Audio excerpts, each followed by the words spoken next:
जैसे कि प्रभु यीशु मसीह ने कहा, मैं बंधुओं को छुटकारे का सुसमाचार देने आया हूँ। और सचमुच प्रभु यीशु मसीह ने इस वचन के अनुसार इस बहन को दुष्ट आत्मा से छुटकारा दिया। सबको जय मसीह की। मेरा नाम सुनीता है और मैं दिल्ली की रहने वाली हूँ और मैं अपने जीवन की सबसे बड़ी गवाही देने जा रही हूँ। मेरी उम्र 45 साल है। जब मैं 15 साल की थी तो मेरे पे किसी ने जादू टोना कर दिया था। मेरे कपड़े गायब हो जाते थे और उसके कारण, जादू टोने के कारण मेरे घर पे खून के छींटे, लौंग का जोड़ा, बाल, कपड़े और मिठाइयाँ मिलती थी मेरे घर पे। जादू टोने के कारण मुझ पे दुष्ट आत्मा के अटैक चालू हो गए। जब मैं रात को सोती थी तो मुझे दुष्ट आत्मा दिखती थी और सपने के जरिए। सपने में जब दिखती थी मुझे दुष्ट आत्मा मुझसे बातें करती थी और मुझे मुर्दा लोग दिखाई देते थे। तो मुझे सपने में ऐसे दिखता था कि गंदा पानी, नाले और जानवर। जब मैं सुबह सो के उठती थी तो उस दुष्ट आत्मा के कारण मेरा शरीर पूरा भारी होता था और मेरे शरीर पे, पूरे शरीर पे नील पड़े होते थे। और उस दुष्ट आत्मा मेरे से रात को गलत संबंध बनाती थी और मुझे खुली आंखों से दुष्ट आत्मा दिखती थी रात को। जब मेरे पे दुष्ट आत्मा का अटैक होता था तो मैं बोल नहीं पाती थी और उसके बाद मेरे मुंह बंद हो जाता था और मैं गूंगे के समान हो जाती थी और मेरे हाथ पैर मुड़ जाते थे। तो मैं वॉशरूम भी जाती थी तो मुझे ऐसा लगता था कि मेरे पे कोई पीछा कर रहा है। इसी के साथ मुझे खेल आना चालू हो गई थी और मैं कई घंटे खेलती थी। उसके बाद मुझे फिर दुष्ट आत्मा के अटैक फिर बढ़ना चालू हो गए बहुत ज़्यादा। जब मेरे दुष्ट आत्मा मेरे कानों में बोलती थी कि वे विचार कर, और उसी दुष्ट आत्मा की वजह से जब मुझ पर अटैक चालू हो गए तो फिर मेरे दिल में गंदे गंदे ख्याल आने लगे कि मैं फिर फ़ोन पे बातें करना, गलत लड़कों से मिलना जुलना, मेरा गलत संगति रहनी और मैं ज़्यादातर घर से बाहर रहती थी और गलत लड़कों के साथ मेरे संबंध हो गए।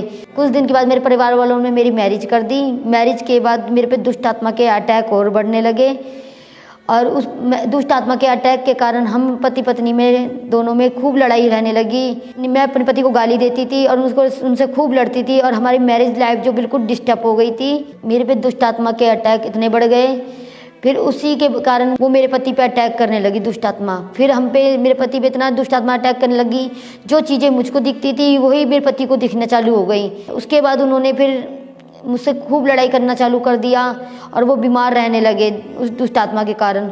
और जब वो चलते थे तो उनको ऐसा लगता था कोई इनका पीछा कर रहा है और उनके साथ साथ चल रहा है।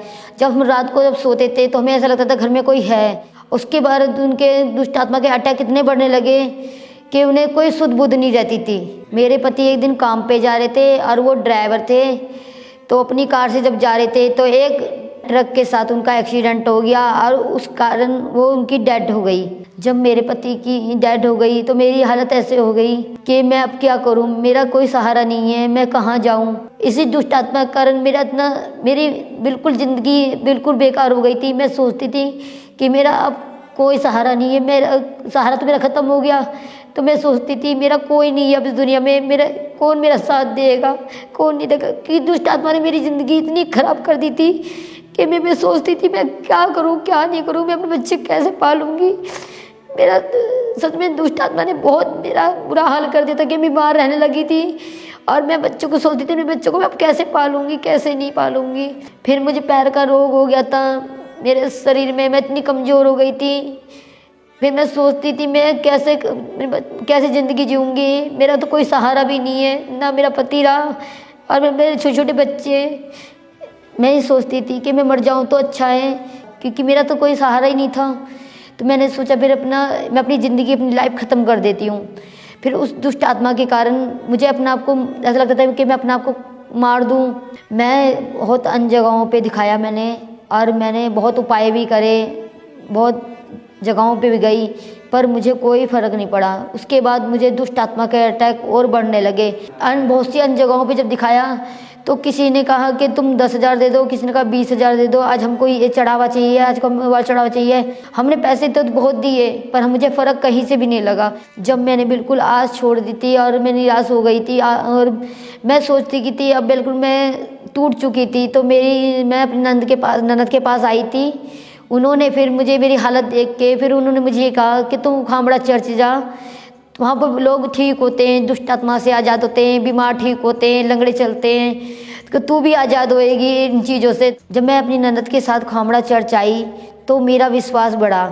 फिर मैंने जब गवाहियाँ को सुना तो मेरा विश्वास और बढ़ गया कि इतने लोग जब यहाँ ठीक हो सकते हैं तो मैं क्यों नहीं ठीक हो सकती, मैं भी तो ठीक हो सकती हूँ। मैंने इसी तरह फिर लगातार खामड़ा चर्च आना चालू कर दिया। 6 सितंबर 2018 को मैं खामड़ा चर्च में मौजूद थी। परमेश्वर के दास ने दुष्ट आत्मा के जकड़े हुए के लिए प्रार्थना करी और मैंने उस प्रार्थना को अपने लिए विश्वास के साथ रिसीव करा। दुष्ट आत्मा का बोलो जाए। ओ दुष्ट आत्मा, चुराने वाली, घात करने वाली, नष्ट करने वाली, बोलो निकल जा। से आउट, बोलो निकल जा। रिलीज करो फायर और निकालो उसे यीशु मसीह के नाम में।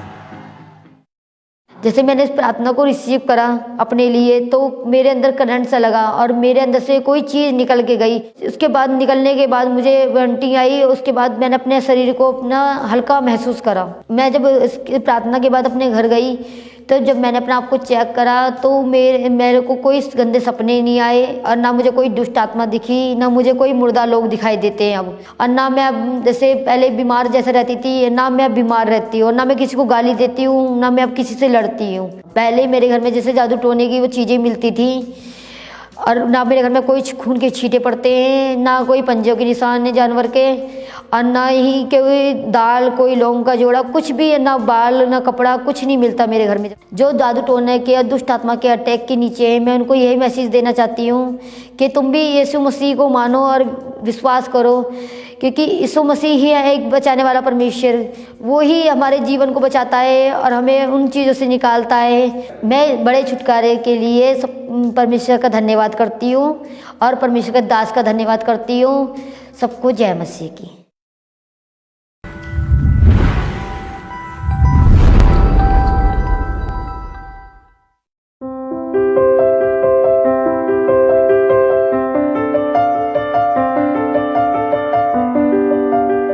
आज हम इनकी गवाही को सुनते हैं कि कैसे परमेश्वर ने इनके जीवन में अपने वचन के द्वारा काम किया और इन्हें बच्चे के साथ आशीषित किया। तो आइए हम सुनते हैं इनकी अद्भुत गवाही को। सबको जय मसीह की। मेरा नाम आरती है, मैं यूपी से हूँ और आज मैं अपने जीवन की अद्भुत गवाही देने जा रही हूँ। मेरी गवाही कुछ इस तरह है कि 2012 में मेरी शादी हुई और शादी के बाद मेरी 2 बेटियाँ हुई और मैं और मेरे हस्बैंड चाहते थे कि मुझे एक लड़का भी हो। फिर ऐसे करते करते 2018 मई में मेरी प्रेगनेंसी हुई और 1.5 महीने तक प्रेगनेंसी रुकी। उसके बाद ब्लीडिंग चालू हो गई तो डॉक्टर को दिखाया तो डॉक्टर ने कहा कि मतलब मिसकैरेज हो गया। जब मेरा मिसकैरेज हो गया तो निराशा आ गई कि फिर से ऐसा हो गया। बेटा चाहते थे लेकिन नहीं हुआ। दिसंबर 2018 में फिर दूसरी बार मैं प्रेग्नेंट हुई। उसके बाद 2 महीने तक प्रेगनेंसी रुकी। 2 महीने बाद फिर से मिसकैरेज हो गया तो फिर भी दुखी हुए थे हम लोग, बहुत दुख हुए। डॉक्टर को दिखाया, डॉक्टर ने बोला यूट्रस कमज़ोर है इसीलिए प्रेगनेंसी रुकी नहीं है। जब मेरे 2 बेटियां थी तो मैं उसमें भी खुश थी, लेकिन लोग मुझे वैसे ही देखते थे कि इनको बेटा नहीं है। तो हम और हमारे हस्बैंड जो दोनों लोग थे ये ऐसा सोचते थे कि हमको भी एक लड़का हो जाए। फिर उसके बाद जब 2018 लास्ट मेरे में 2 महीने का मिसकैरेज हुआ तो हम लोगों ने उम्मीद छोड़ दी थी। हमने सोचा था बस 2 बेटियां हैं, उसके आगे हम बच्चा नहीं करेंगे। अब एक दिन ऐसे मेरी मम्मा मुझे मिलने आई और उन्होंने अंकुर नरूला मिनिस्ट्री के बारे में मुझे बताया और उन्होंने मुझे बताया कि यहाँ खामड़ा चर्च जाओ, वहाँ बहुत लोगों को ब्लेसिंग मिली है, तुमको भी मिलेगी। जब मेरी मम्मा ने मुझे चर्च के बारे में बताया तो मैंने ऑनलाइन मीटिंग देखना स्टार्ट की। जब मैंने पहली बार खामड़ा चर्च की ऑनलाइन मीटिंग देखी तो मुझे भी यकीन हुआ कि सबको इतना मतलब हो रहा है, सबके साथ ब्लेस मिल रहा है, हमको भी मिलेगा। 18/9/2022 को ऑनलाइन में घर में मीटिंग देख रही थी तो परमेश्वर के दास ने स्पेशल उन बहनों के लिए प्रार्थना की जिनको बेबी नहीं हो रहा था, तो उस प्रार्थना को हमने रिसीव किया।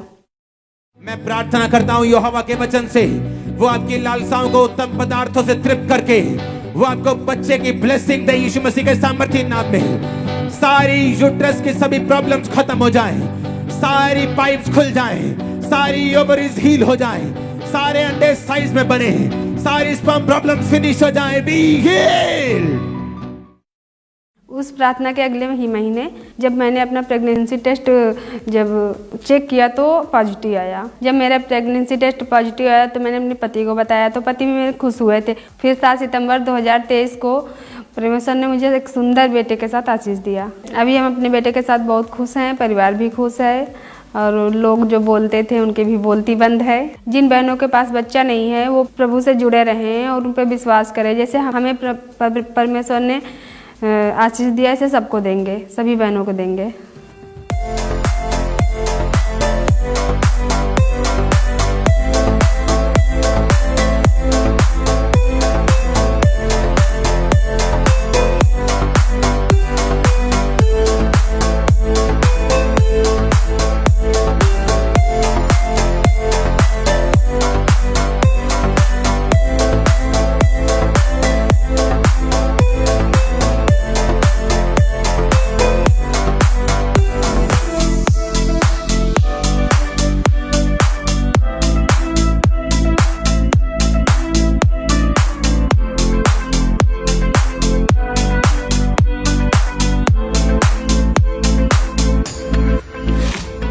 इस बड़ी आशीष के लिए मैं प्रभु को धन्यवाद करती हूँ और प्रभु के दास को धन्यवाद करती हूँ। सबको जय मसीह की।